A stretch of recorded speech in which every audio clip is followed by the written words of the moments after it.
Good evening, everybody. My name is Abby Wynn Burke, and I am your host today. Thank you for watching VATV. Today we have two of our guests from the All Dorchester Sports League. Welcome. Please introduce yourself. Okay. I'm Candice Gartley, and I'm the Executive Director of ADSL, and I've just completed my second year there. Wow. We're moving on to our third. Fantastic. My name is Xavier. This is my first year. I am the program director / manager, and Okay, nice. So tell us about All Dorchester Sports League, ADSL. Okay, right, as we call it affectionately. Well, ADSL was started in 1983, and it was created in response to a lot of youth violence in the Fields Corner area, and it was during the school desegregation issue where students were being bused into other areas of Boston. Yep. And there were a few violent incidences during that time, and so Ray Flynn, who was the mayor at the time, pulled together some community leaders and asked them, how do we address this issue? How do we get around it and stop this violence or diminish some of it that's going on, because emotions were running high at the time. So they came across with this idea that sports is it's a great unifier with kids, and it, no pun intended, but it leveled the playing field for kids. They learned how to play on a team, to get to know each other as teammates instead of adversaries. So the city jumped in with wonderful supports at the time, and the community leaders, and they started All Dorchester Sports League. Wow. And at the time, it was, I think we had 6 or 7 sports: baseball, softball, basketball, volleyball, swimming, soccer, and track. And in the early years, it served around 4,000 kids in the Boston and Roxbury areas. Wow. And what's the age range on that? Well, at the time, it varied over the years, but generally from age 5 to 18. So it really served a broad age range. And who can join? Is it the initiative of the kids, the parents, the school? I think a little bit of everything. ADSL fell on some hard times in the early 2000s. There was a leadership void, so the numbers dropped pretty dramatically. But we realized in that part of town, it is 5.72 acres of land, and we abut a number of neighborhoods that are really underserved in so many ways. Sure. So we realized that we have to figure out a way to reach out to these kids. Sure. So what we do, we're pretty active at this point. We go into the schools, we go to churches, word of mouth, we go on radio programs, television programs. Anyone who will listen to us, we go to fairs, meetings, and we just try to get the word about our programs that are, many of them are free or with a very small fee, because we don't want to turn anyone away because of their ability or inability to pay. Sure. We've been pretty successful, but we're looking to grow our programs, and we just in the past couple of years have our new partnership with VATV, and it's been really wonderful. We do enrichment programs a couple times a week during the year, and in the summer we partner with them with their summer program in the field, and it's been wonderful, and we're growing the days that they come, and the kids love to come, and we love to have them. Oh, good. So what are some of the memorable achievements since its start? I think just growing our numbers has been an achievement. We've reintroduced basketball that Xavier can speak to a little bit. We weren't quite sure how that would go over, but it was an instant hit. The field, imagine. Yes, yeah, it was great. And we do have 2 basketball courts on our field, so we want to make sure we use them. Last year, there was a complete field renovation. The Walsh administration invested almost $300,000 into completely renovating the fields, and I asked them to set up a volleyball area, because we know that's also a big attraction in the field. So we're hoping to to open that up in the fall and then also in the spring, and maybe get some volleyball leagues there. So that's been pretty memorable. And we're looking to do lots of other things, engage a lot of other constituents like lacrosse. We kicked off our first cooking classes, because we also do fitness and nutrition because they all go together. It's all healthy living makes great students and healthy families and healthy communities as a result. So we have an interactive cooking class, and it's for kids and their parents or just kids, and they learn how to make easy, quick, healthy snacks and meals, and that has been very well received. We have elected officials who come in to help us cook, and we've partnered with a lot of the restaurants in the area to come and help us cook, so we're looking to expand that, and that's been a really nice way to make our community a little healthier. Yeah, and that's great to be able to have such a huge, wide network of people being able to help. Yeah. So Xavier, tell me about some of the programs, or tell me more. Okay. Well, we've always been really known for our baseball. Yeah. Baseball, softball. Sure. But new things that we're doing that we're really excited about, as Candice said, is basketball. That it took off. We had 200 participants first season. They begged us to continue into the fall, so that's what we're doing. What we're really excited about for this next spring, 2016, is our volleyball program. We really think it'll be a great addition to our programs. Brand new equipment. We can't wait to get coaches down from colleges we've partnered with, BU, Boston College. Yep. And I think that would be. Are they both boys and girls play together on teams, age ranges? Age ranges from, as Candice said, 5 to 18. Little kids, we let them play together. Boys and girls play together. Once you get a little older, preteens, teens, we separate our teams. We have baseball, softball. However, t-ball is co-ed. Yeah, gotcha. And then are these games and programs more of an after-school, weekends, or? Games are always on weekends. We try to make games on weekends. In the summer, they're on weekdays too, but we try to make most of our games on weekends. During the school year, we have fitness and karate. We also do partner with VATV. So it is during the week, but mostly we try and keep our games and tournaments on the weekends. Sure. And then you said your coaches are predominantly all college students and volunteers? Some of them are college students. A lot of them are volunteers. They've been doing it for years. We really rely heavily on our volunteers, and that's how. Gotcha. And then I guess, so how can ADSL help an at-risk youth? Many ways. We not only provide fitness and like nutrition, but we do really well with mentoring. Coaches are very good with one-on-one. They see a kid struggling today. What's going on at home? What's wrong? Why are you not, why is your head down? Why are you? And that's really what we pride ourselves on, is making sure that kids are okay, that they're safe, that they're having fun, and also that they're growing with life lessons. It's really good. Have you guys had any history or seen kids that have gone through your program and come back to help? As a matter of fact, Xavier is one of those kids. Yes. Yeah. I started when I was 10 years old in the tutoring and baseball programs. Yeah. I did basketball. I did a little bit of boxing. I did the fitness. I did the nutrition programs. Yeah. Out of high school, they offered me a coaching job.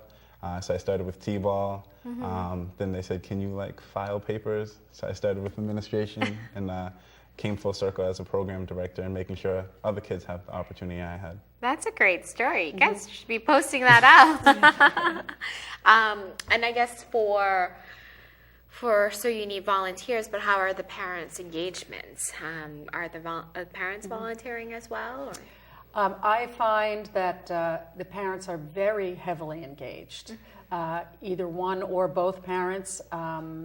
We have very good relationships with them, and we usually have meetings with them before the season starts, because we really want to drive home the message that for our younger participants, that it is a game, everybody's learning, you're not an expert at this point, you're not going to be going into professional sports at the moment, maybe eventually, and to have fun and to build your skills and be together and and have a really good community around the sports, because sports, as our initial intent was, it really brings communities together. And, you know, people cheer. I met Xavier.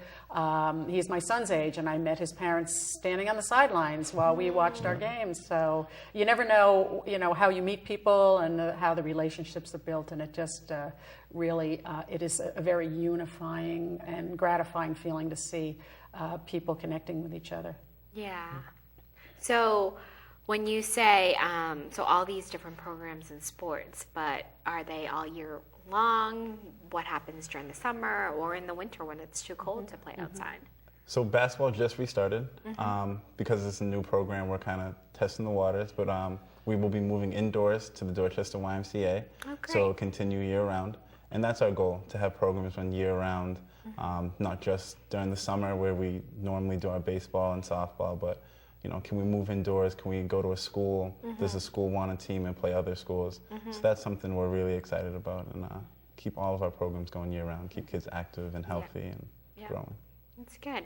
So you said you've got partnerships with VATV, with the Dorchester Y. What other partnerships do you have? We have many, Okay. because obviously we're a small staff. There's really only 3 of us in the office, and we can't be everything to everyone, and other people have expertise. So depending on our programs, we do partner with colleges for our tutors, BU, BC, we get UMass students, Simmons College and Tufts, they help us run our Fit Kitchen nutrition program. We partner with the Daily Table, a new healthy food concept that opened in Dorchester by the former CEO of Trader Joe's. So he's been working with us to grow that program. The health centers that surround us, the Boys and Girls Club, ABCD, the churches. I'm trying to think The of schools, the we're schools, really ramping up getting involved in the schools. Oh, good. Cash Academy, the Lee School, Yep. Timothy, all those. And our merchants, they've been really wonderful. Our corporate supporters, it's just, it's endless. Sure. And we've had, since I've taken the helm, what I've noticed, there's such tremendous goodwill in the community for us to succeed and make sure that we're a viable organization that provides good services to the people in our area. So so you guys are totally 100% nonprofit. Right. So how do you get your funding? I write a lot of grants. And I beg and I do outreach, and we have some wonderful legislators who help us, connect us to people to help us garner money to run our programs. And I think we've turned a corner now. We've demonstrated success with our increased numbers of kids. So we do that. We have a fundraiser called Cold Night Hot Stove, which happens every March, and this year it's a disco-themed fundraiser. Ooh. And that's a lot of fun. We have great sports memorabilia auction items, and it's just a fun night of food and dancing and fun, and people can support us this way. Yeah. We also are very closely related to the Boston Park League, which is an older league of men who have played baseball at a high level their whole life. And so we've tried to become closer with them, and they've been very helpful in terms of giving us volunteer and coaches and helping us maintain the fields, and that's been a great partnership too. So we sort of survive on hard work, and we do a lot with a little. Yeah, let's say I that. can see that. Yeah. Do you guys find that you kind of are competing with kind of the little leagues and the youth clubs or the school sports as well? Or I guess where I'm going with that is, do you have more room for more kids, or do you find that you don't have enough kids? We always have more room. We take everybody, all ages. Good. If you can't really make a fee, we don't turn kids away. Great. We can always take kids. There's not enough programs for kids. Yeah. There's too many kids running the streets. They're going crazy. They need something to do. Yeah. Come to ADSL. Yeah. We have something to do. Nice. I feel like growing up as an immigrant, a kid, I remember that parents not that they didn't love us to play sports, but it was just not always the priority. But also there was always a language barrier. Right. How do you guys deal with that? Our coaches are have come from all different backgrounds. So if there's a kid who struggles to speak English but speaks Spanish fluently, we'll put them on a team with a coach who is fluent in Spanish. Smart. You know, Yeah. I'm trying to learn different languages as well. They Yeah. teach me things all the time. They're pointing to, like, you know, that's a fork. I'm like, what? What do you? So we accommodate all kids. Good. Yeah, Good, good, yeah, and as we interview coaches and what have you, a lot depends on their ability to speak a particular language, and I can help with the French, and then we do have Spanish speakers, and now we're collaborating more with the Vietnamese community, so we have, you know, people we can reach out to as well. Sure. It's really fun. But it just reminded me while I was thinking in our having all these different backgrounds of kids and all the programs, kids learn from each other, and they're open to different cultures and customs. And one day I had a box of seaweed that I have, and I eat it, you know, for a snack. And there were a lot of kids from VATV who were there, and there were some other kids from some of the neighboring, you know, some kids who were Haitian Creole and some were Hispanic. And I walked in, I said, who would like some seaweed? And the kids from VATV, they all jumped at it, so I handed them out. And the other kids who had never had it before, they looked at it, but it was almost like they were compelled to try, and they tried it. And let me tell you, the seaweed was a hit. Every week I had to bring boxes of seaweed. So it's that kind of thing that, you know, kids learn from each other, and they try new things. And we're so grateful to be in this position where we can let these kids learn, you know, become open and accepting of other people's preferences and ideas and, you know, cultures. Yeah, that's so important. Yeah. So important. So you said how many years have you been with the program? This is my first But year. prior to that, Oh, 8 years. Wow. Yeah, 8 years. So do you have any stories about growing up through the program? So many stories. My mentor, who's been mentoring me for about 8 years, he taught me tons of life lessons. Taught me how to drive. He, you know, I need help with this essay. All right, just come over. And I think that's what ADSL is really about. Yeah. It's like a family, and if you need whatever we can help you with.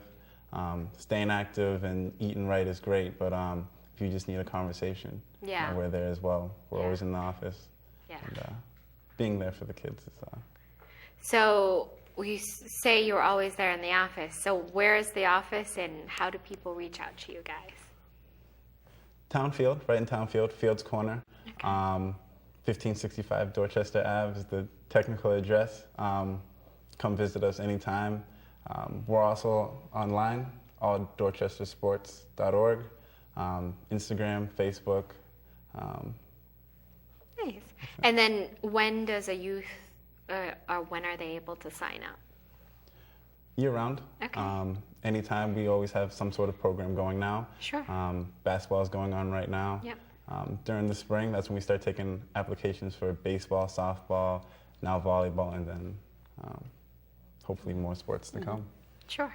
So if I was a teacher or if I was a parent and I was thinking of a kid and a child, should I reach out to you guys and you guys reach out to the child, or come both at the same time? Most definitely. If a kid has a language barrier or the parents have a language barrier, we're really good with dealing with schools, dealing with different organizations. Hey, I have a kid in mind. Can you reach out? Can you give them a phone call? I'm happy to call, reach out.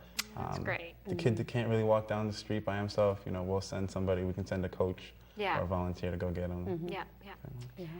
So for the kids who are in the programs, do they go straight?